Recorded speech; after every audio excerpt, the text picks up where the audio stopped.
पुण्यात सकाळपासून पावसानं हजेरी लावलेली आहे। घाट परिसरात आज रेड अलर्ट जारी करण्यात आलेला आहे। आढावा घेतलेला आहे आमच्या प्रतिनिधींनी, आपण पाहूयात। पुणे शहर आणि आजूबाजूच्या परिसरात काल रात्रीपासून पावसाची संततधार सुरू आहे। अजूनही पुणे शहरात अनेक ठिकाणी रिमझिम पाऊस सुरू आहे आणि त्यामुळे रस्त्यावर अशा पद्धतीने काही ठिकाणी पाणी साचायला सुरुवात देखील झालेली आहे।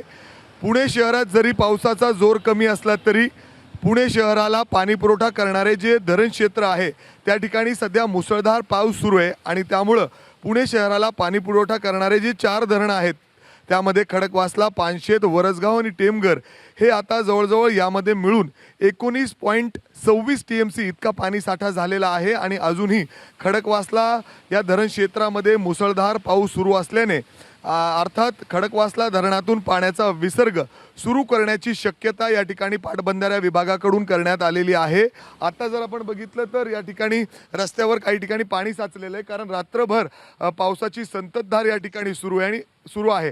त्याचबरोबर जर आपण बघितलं तर हवामान खात्याकडून जो अंदाज वर्तवण्यात आलेला आहे त्यानुसार शहरात आणि आजूबाजूच्या परिसरात पावसाच्या हलक्या सरी या ठिकाणी बरसणार आहेत आणि त्याचबरोबर डोंगर माथ्यांवर पुढील 48 तास रेड अलर्ट या ठिकाणी देण्यात आलेला आहे। अर्थात त्या ठिकाणी मुसळधार ते अतिमुसळधार पावसाची शक्यता डोंगर माथ्यांवर वर्तवण्यात आलेली आहे आणि पुणे शहर आणि आजूबाजूच्या परिसरात या ठिकाणी पावसाची संततधार 1 ते 2 दिवस अशाच पद्धतीने सुरू राहणार आहे, असा देखील अंदाज हवामान खात्याकडून या ठिकाणी वर्तवण्यात आला आहे।